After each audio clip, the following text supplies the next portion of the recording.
que nós tomamos na vida pode desencadear um efeito caótico. Pode desencadear um efeito caótico, ainda que a gente não se dê conta disso. É uma característica dos sistemas complexos o caoticismo. Então, em tudo que é complexo, há alguma coisa caótica. Ou que pode desencadear um efeito desproporcional, um efeito caótico. Então, trazendo um pouco mais para a vida isso, lembrando, caos é uma coisa determinística, não é aleatória.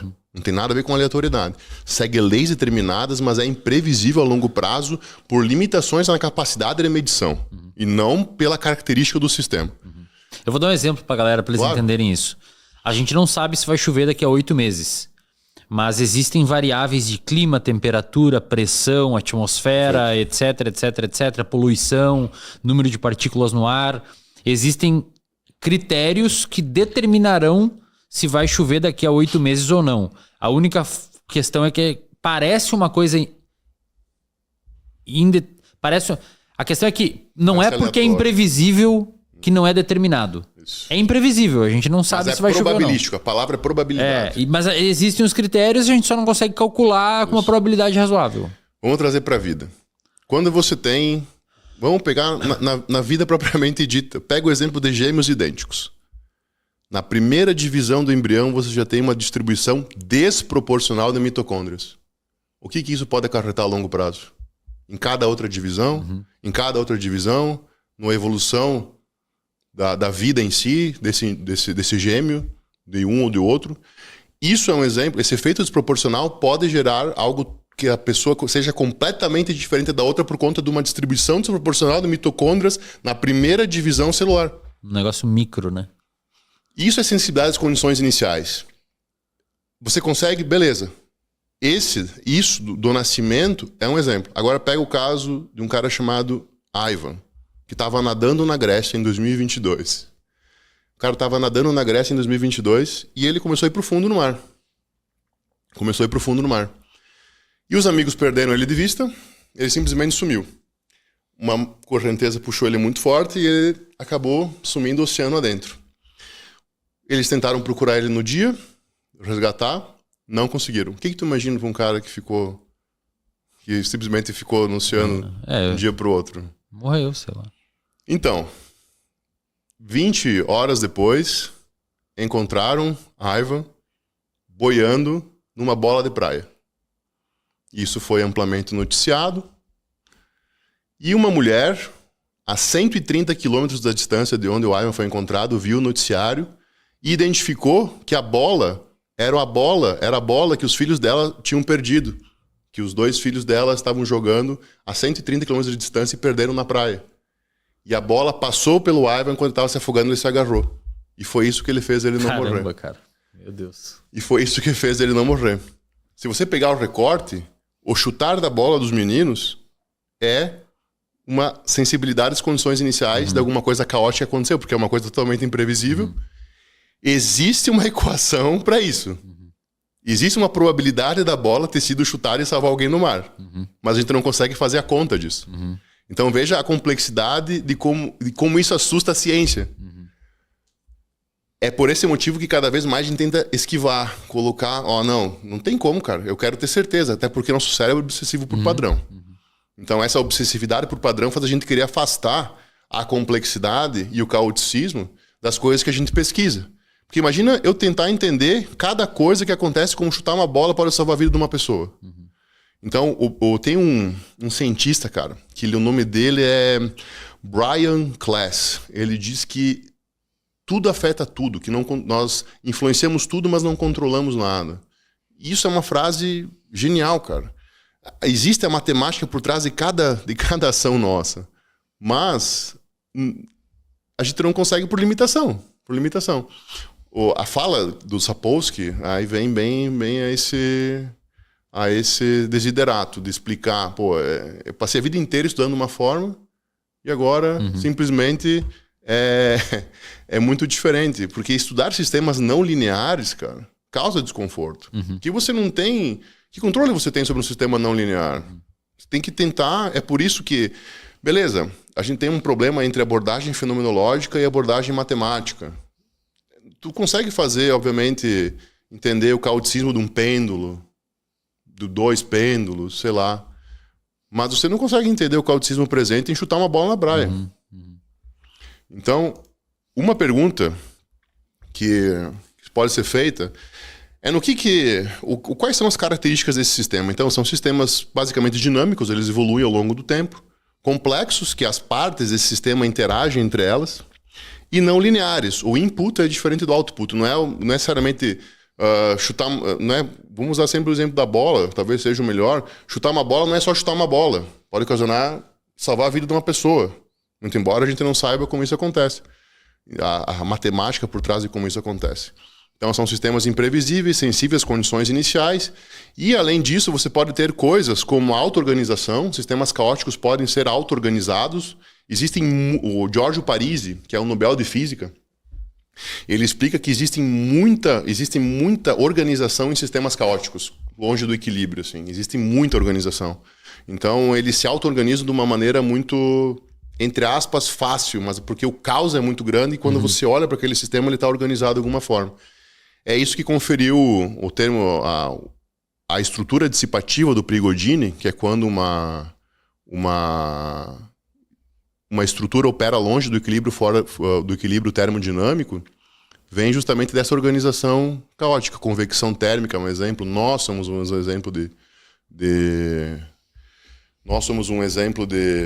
estrutura dissipativa, porque nós consumimos coisa com pouca entropia, como alimento, oxigênio, e nós começamos a dissipar calor. Essa dissipação de calor aumenta a entropia do universo. Obviamente que numa escala muito menor que um raio de sol, por exemplo, sei lá. Obviamente que numa escala menor, né? Mas é importante mostrar como a vida em si se mantém por meio de uma operação longe do equilíbrio termodinâmico. Eu pego uma coisa de pouca entropia e eu dissipo o calor gerando mais entropia para me manter num fluxo entrópico, que é o que o Schrödinger fala no livro What is Life também. É o Schrödinger que traz essa ideia. Curiosamente, cara, esse livro olha a unicidade do pensamento, né? Esse livro do Schrödinger, ele é o livro que faz o Crick, o Watson e o Wilkes, em 62, criar a estrutura da molécula do DNA. Inclusive, um deles manda uma carta para o Schrödinger agradecendo. 52, eu acho. 52? Eu não lembro. A dupla hélice, né? A dupla hélice. E um deles manda uma carta para o Schrödinger agradecendo que foi o livro What is Life e essa ideia de fluxo entrópico ali que fez eles pensar em como era encadeado, cara, e tudo mais. Caramba. Não, é fantástico, cara. O Crick, inclusive, pouca gente sabe, mas o Francis Crick, que foi um dos caras que ajudou a decifrar a dupla hélice DNA, ele era neurocientista, eu acho, cara. Acho que era, cara. Ele tem um livro chamado... Sim. Um deles morreu, né? Antes de mas ele tem um livro, cara, que é um livro que ele publicou falando sobre algum problema da consciência, falando que a consciência... Não existia um lugar material da consciência no cérebro, que ela era um... Enfim, ele tinha relação com neurociência. Nossa. Pouca gente sabe disso. Um deles morreu, não lembro qual que é. Mas enfim, a vida, então, aparentemente, ela só é possível devido a essa auto-organização que esse sistema caótico, que esses sistemas caóticos em várias escalas fazem, né? E isso acontece por causa da irreversibilidade dos fenômenos. Então, por exemplo, as coisas não voltam para trás, pelo menos no nível macroscópico que a gente saiba, né?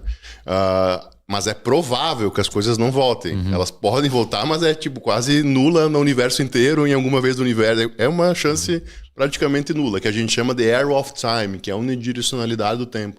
O tempo só vai em uma direção. Então, a guisa de curiosidade, os sistemas caóticos podem apresentar fractais, que são linguagens materiais do caos, formas geométricas do caos. Tá? A gente vai entrar nisso depois, mas é importante dizer agora, para a gente entender aonde que o caos opera. Por que essa figura está aí? É até engraçado nos fractais, só voltando, é até engraçado nos fractais que quando uma coisa não tem definição matemática para o fractal, ele é chamado de fractal-like. Porque não tem definição matemática, então a ciência... tipo fractal. Tipo fractal. A ciência já tolhe aí para não dar problema. Então, no que está inserido esses efeitos proporcionais? Num primeiro momento, eles achavam que eram coisas da vida mesmo, de alguma coisa do universo, algumas partes do universo e tudo mais. Todavia, em 1990 foi feito um experimento que é chamado quebra de simetria quiral na solução salina, na cristalização de solução salina, na cristalização de cloreto de sódio. O que é a quebra de simetria quiral? A guisa, mais uma vez, para fins didáticos. A substância, a molécula, a substância, ela pode ser levógera ou dextrógera. Isso é química de ensino médio, mas depois o cara vai ficando difícil. Dextrógero e levógero delimitam como a direção que uma substância da molécula gira à luz polarizada. Eles identificam que uma substância é basicamente de esquerda ou de direita. Então, para fins didáticos, ou a molécula é de esquerda ou é de direita. Quando eles fizeram esse experimento da cristalização, quando o sistema estava em equilíbrio, quando eles cristalizavam o sal, as substâncias eram 50% de esquerda e 50% de direita. Pense em mão, né? Nossa mão. Então era 50% de esquerda e 50% de direita. Quando existia uma perturbação nesse sistema da cristalização, existia um efeito desproporcional. Quase 100% de esquerda ou 100% de direita. Mas que perturbação era essa? Chacoalhavam, choque, enfim, eu não lembro direito o artigo, mas acho que uma era física de chacoalhar e outra era alguma coisa química. Então, o que importa para a gente é verificar que numa solução salina, uma cristalização de solução salina, você já tem um efeito desproporcional, um efeito caótico. Existe caoticismo ligado numa coisa simples como essa. Isso nos dá pistas para tentar entender até a origem da vida. Todo aminoácido que compõe as coisas com vida é um aminoácido levógero, é um L-aminoácido. E todo açúcar do DNA é um açúcar dextrógeno. É de direita, ou no caso o aminoácido de esquerda e o açúcar de direita, a substância. A vida pode ter sido originada num efeito desproporcional. Caralho, velho. Que negócio angustiante, cara. A vida pode ter sido originada num efeito desproporcional. Sucessivos efeitos borboleta podem ter criado a vida. Nas condições químicas e tal, provavelmente nas fumarolas lá na... Isso. Lá atrás, algum efeito desproporcional pode... Porque senão não teria lógica uma alga e você terem L-aminoácidos apenas. Tudo que compõe a vida tem L-aminoácidos. E a gente sabe que existe D-aminoácidos, mas nenhum deles comporta a vida. A vida só opera em L-aminoácido. Assim como o DNA só em D-açúcar. Então, talvez seja uma pista. Então a gente vê que o caos está praticamente em tudo, cara. Em tudo. Então, se o caos está em tudo, a complexidade está onde? Em 2002, tentando pensar sobre a complexidade, a única complexidade estava nesses sistemas, um cientista, outro Ivan Chase, fez um experimento com peixes. Ele pegou, vamos supor, 10 peixes, não lembro quanto que é no artigo. O artigo achei 2002. Ele pegou 10 peixes e colocou um combater contra o outro. Um peixe combater contra o outro para ver qual dominava qual. Era um experimento sobre dominância hierárquica. Então teve um peixe que dominou 9, um peixe dominou os outros 9, ou 2 peixes, o outro dominou 8, o outro dominou 7, e assim ele fez uma hierarquia de dominância. Isso um contra o outro em tanques controlados, etc. Um peixe dominava o outro, mordia, olhava, enfim, como um peixe domina. E para testar essa prévia dominância hierárquica num sistema controlado, ele pegou e colocou todos juntos num tanque. Qual tu acha que era a semelhança da dominância hierárquica de antes com a de agora? À luz do nosso tema do podcast, não tinha nada a ver. Nada a ver. Isso porque, quando colocava, a interação ficava completamente caótica, cara. Pensa, em vez do problema dos 3 corpos, tu tem um problema dos 10 peixes. Porque um olhava pro outro, um queria abocanhar o outro, daí eu tava viajando aqui, pensando se ia vir comida. E eles, nessa interação, eles não sabiam mais o que ia dominar o quem ia dominar qual, e acabava, por exemplo, como a vida acabava fazendo um sistema ficar extremamente complexo a ponto de a gente não conseguir entender. Por mais que a gente tinha uma ideia de previsibilidade, nós não conseguimos ter previsibilidade nenhuma num sistema de hierarquia. Mostrando que o sistema complexo, ele acontece até nos peixes. Então a gente viu ali, cara, que existe o reducionismo, o problema do reducionismo, e que existe esse caos exponencial, a complexidade no meio disso, tá. Mas entre essas coisas, o que de fato pode, o que acontece que é tão fantástico para a ciência? Chegamos no ponto da complexidade emergente. Nós já falamos que o que pode emergir desse todo que é maior que a soma das partes? Cara, a complexidade emergente é quando comportamentos, padrões ou funções novos aparecem em um sistema a partir dessa interação de muitas partes simples. A massiva interação de estruturas simples gera uma complexidade que não continha em um itinerário inicial.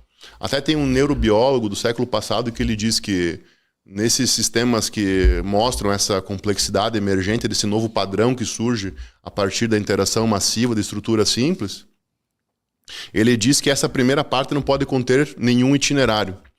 Então, o que inaugura isso aqui, cara, é um artigo de 77 de um cara chamado Philip Anderson, que é um Nobel de Física. É um artigo, acho que tem 4 ou 6 páginas. E o título do artigo é muito curioso. Ele descreve assim, More is different. Mais é diferente. E talvez seja a melhor definição para complexidade emergente, porque a auto-organização pode emergir de complexidade emergente. A aquosidade da água é um exemplo de complexidade emergente. No caso, são várias moléculas que interagem e ficam um bagulho aquoso que originalmente elas não são aquosas. Nem um pouco aquosa. Uma molécula de água não é aquosa, mas inúmeras moléculas de água juntas se tornam aquosa. Isso é um exemplo de complexidade emergente. Cada nível dessas coisas, dessas interações, apresenta para nós novos padrões, novas funções. Aí, no caso, o todo é mais do que a soma das partes, porque o todo contempla a complexidade emergente. Olha aqui, ó. Caralho, Vamos lá. velho, eu vou sair exausto daqui. Olha lá. Bem feito. Tive um episódio antes difícil pra caramba sobre políticas públicas baseadas em evidências. Agora vem o textão com os rolês de causa aqui. Esse é um sistema simples. Veja que a gente tem a causalidade linear aqui, tranquila. E aqui você consegue identificar cada uma das partes que compõem o todo aqui. No caso ali, causalidade linear é quadradinho com quadradinho, dá 2 quadradinhos, que se vai lá embaixo 2 quadradinhos. E aqui você tem todos. Identifica eles aqui. Aqui você tem um sistema mais complicado, existe, enfim, uma interação um pouco diversa, etc. Mas ainda é linear, porque você consegue identificar as partes e você tem o resultado aqui, tudo que está aqui. Olha como é que é um sistema complexo. Olha a interação, o retorno do feedback.